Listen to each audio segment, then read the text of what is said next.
لو خدت بعضك ورحت زيارة كده لمبنى هيئة البريد في ميدان العتبة في القاهرة، اطلع على الدور الثاني هتلاقي متحف البريد المصري، واللي بيحتوي على مجموعة من أندر الطوابع في العالم. لو خدت لفة بسيطة كده معاها واحدة واحدة هتلاقيها بتحكي تاريخ مصر من العهد الفرعوني للعهد الحديث.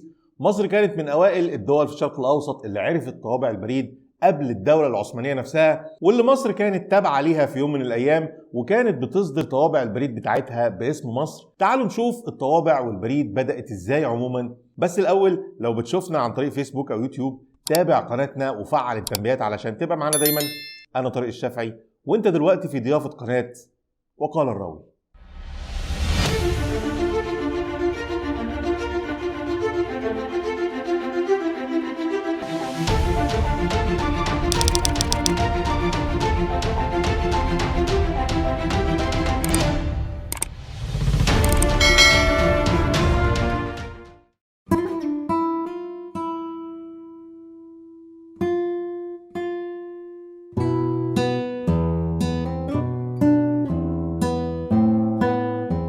من أول ظهور الحكومة المركزية في وادي النيل عام 3200 قبل الميلاد، اهتم الملوك وكمان حكام الأقاليم بالبريد كنوع من اتصال المدن بعضها ببعض، علشان يقدر الملك يتابع من قصره ايه اللي بيحصل في باقي المدن والقرى الموجودة في كل ربوع المملكة.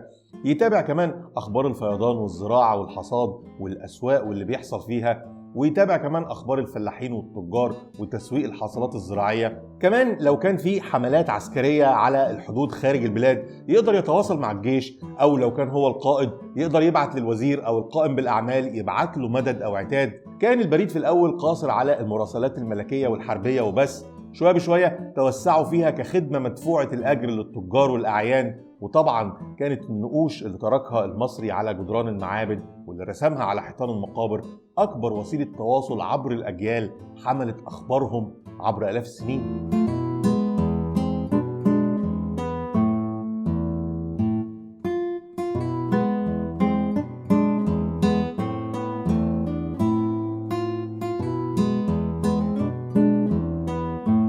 وبعد ما دخلت مصر في تبعية الإمبراطورية الرومانية خلال القرن الأول الميلادي، اهتم الرومان بالبريد وتقدموا فيه بشكل كبير، وده بسبب اتساع الإمبراطورية طبعا اللي شملت حوض البحر المتوسط من أوله لآخره.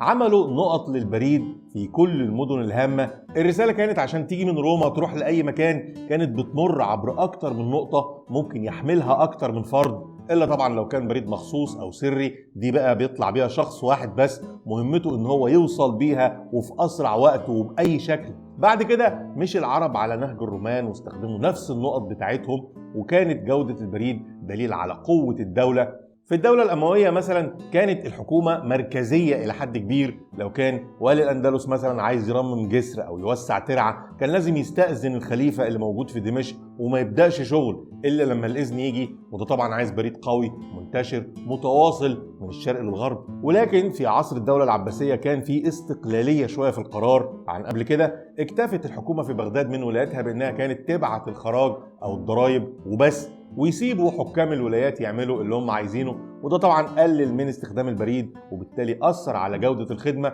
لغاية ما اتقطع البريد تماما في أيام استقلال الولايات، واتقطعت كمان كتير من أخبار البلاد التانية، لأن اللي كان بينقل البريد ما كانش بينقل الرسائل بس. تعال اقعد بقى وقول لنا أخباركم إيه وأخبار الناس إيه، ويروح برضه هناك يسألوه الناس عاملة إيه وشفت إيه في مصر.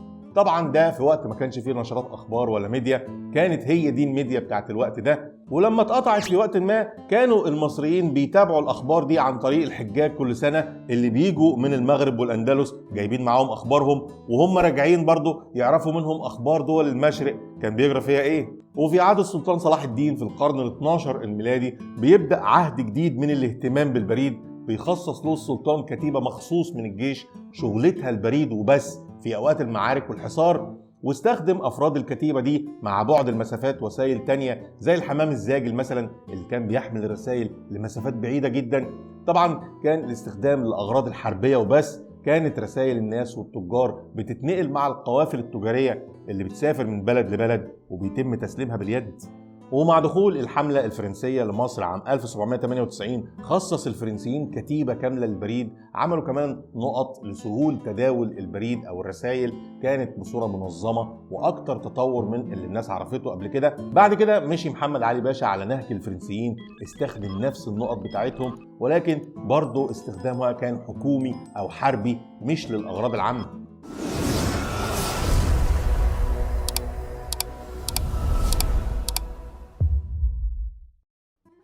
وفي انجلترا عام 1840 ظهر اول طابع بريد على مستوى العالم. كانت الفكره منه ان هم يطرحوا الخدمه للمواطنين ويحصلوا منهم الاجر مقابل نقل الخطابات من مكان للتاني. وكان على الطابع صوره للملكه فيكتوريا بتصميم عمله واحد اسمه سير رولاند هيل. بعدها بسنتين تم إصدار أول طابع في ولاية نيويورك في الولايات المتحدة، كان عليه صورة الرئيس الأمريكي جورج واشنطن. في عام 1843 ظهر أول طابع بريد في سويسرا، وفي نفس السنة كمان ظهر في البرازيل في أمريكا الجنوبية. في يناير عام 1849 ظهر في فرنسا وكان عليه صورة الأمير لوي نابليون. كان في ألمانيا برضه في نفس السنة. أما بقى في مصر ظهر أول طابع بريد عام 1866 بعد ما اشترى الخديوي إسماعيل حق امتياز شركة البوسطة أو شركة البريد الأوروبية، وأنشأ فيها شركة البوسطة المصرية اللي بعد كده بقت مصلحة البريد، وأسس لها المبنى اللي في مكانها الحالي في ميدان العتبة، مبنى أثري. وكان الطابع فئة 5 و10 و20 بارة بيحمل اسم مصر، ودي طبعا كانت صورة من صور الاستقلالية عن الدولة العثمانية وقتها. بالشكل ده عرفت مصر طوابع البريد واستخدمته حكوميا واهليا قبل ما تعرفه الدولة العثمانية بفترة طويلة. وكانت طوابع البريد في الأول بتنطبع في إيطاليا لغاية سنة 1867 بقت تنطبع في اسكندرية في مطبعة أهلية، مطبعة خاصة يعني. في عام 1872 انطبعت في المطابع الأميرية في بولاق. كمان ظهرت بعد كده طوابع البريد الحكومية عام 1893 واللي كان بيتكتب عليها اسم أميري. وفي عهد الملك فؤاد وبعد حصول مصر على الاستقلال عام 1922 شهدت الطوابع طفرة كبيرة في الطباعة والتصميم والأشكال علشان تؤكد على استقلاليتها وعدم التبعية لا للدولة العثمانية ولا لإنجلترا. وطبعا كانت مجموعة الملك فؤاد بعدة أشكال وألوان وأحجام من أشهر المجموعات في العهد ده، وتعتبر من أقيم المجموعات عند هواة الطوابع في الوقت الحالي. وفي عهد الملك فاروق الأول تطورت أشكال الطوابع وتصميماتها وتنوعت أحجامها وبقت تصدر في المناسبات الوطنية والدينية تؤرخ للأحداث الهامة في الوقت ده. وكمان يعتبر الملك فاروق من أكبر هواة جمع الطوابع في العالم في الوقت ده، كان بيدي منحة 10,000 جنيه سنويا للجمعية المصرية لهواة طوابع البريد علشان تديله الجمعية مجموعة من أندر وأقدم الطوابع الموجودة عندها. كان دايما الملك يحب يروح المطبعة الأميرية يحضر بنفسه عمليات طباعة الطوابع ويجمع اللي فيها أخطاء مطبعية سواء في الألوان أو الكتابة أو الشرشرة، لأن هو عارف إن قيمتها بتزيد مع الأيام. في العصر الحديث تحولت طوابع البريد لصورة من صور توثيق الأحداث الهامة والتاريخية في كتير من الدول. في العهد الملكي في مصر كان التاريخ لأسرة محمد علي من أهم مجموعات الطوابع اللي صدرت في الوقت ده. كمان تم افتتاح متحف البريد عام 1940 للحرص على المحافظة على تاريخ الطوابع في مصر.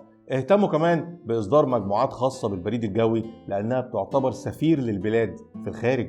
وبعد يوليو عام 1952 تم إصدار أول مجموعة طوابع عام 1953، كانت من الطوابع الملكية لكن بعد طمس وش الملك ب3 خطوط سود لغاية ما يصدروا تصميمات جديدة للعهد الجديد. الطوابع دي بتعتبر مجموعة نادرة جدا من الطوابع المصرية. طبعا ظهرت بعدها مجموعة طوابع بتصميمات وروح جديدة بتؤرخ للثورة. وطبعا استمرت طوابع البريد المصرية في تأريخها لأهم الأحداث اللي شهدتها البلاد في فترة الستينات والسبعينات السياسية والاجتماعية والدينية والعلمية. كمان صدرت مجموعات بتخلد ذكرى مشاهير الفن والسياسة والعلم والتاريخ. كمان اهتمت هيئة البريد المصرية بالتأريخ لأول طابع بريد تم إصداره واللي صدرت باسمه مجموعة طوابع تذكارية على مدار السنين. حاليا بتضم لجنة طوابع البريد التابعة لهيئة البريد ممثلين من الهيئة ومن الفنون الجميلة ومن المطابع الأميرية ومن الهواة علشان يقدروا يختاروا الشكل النهائي للطوابع اللي بتصدر كل سنة. وزي ما الطوابع مهمة عند هواة الطوابع، برضو المظاريف أو الظروف اللي عليها الأختام النادرة ليها عشاقها اللي بيقدروا قيمتها، وبرضو لها دور في التأريخ للخدمة البريدية. بتعتبر من أندر الأختام البريدية أختام مدينة بور فؤاد في عهد الملك فؤاد الأول، وبتظل الطوابع على مرور السنين ذاكرة بتحمل التاريخ المصري بكل أحداثه وشخصياته ومواقفه، لوحات فنية رفيعة المستوى عالية القيمة بتنقل طابع العصر الحديث وأحداثه للأجيال اللي جاية.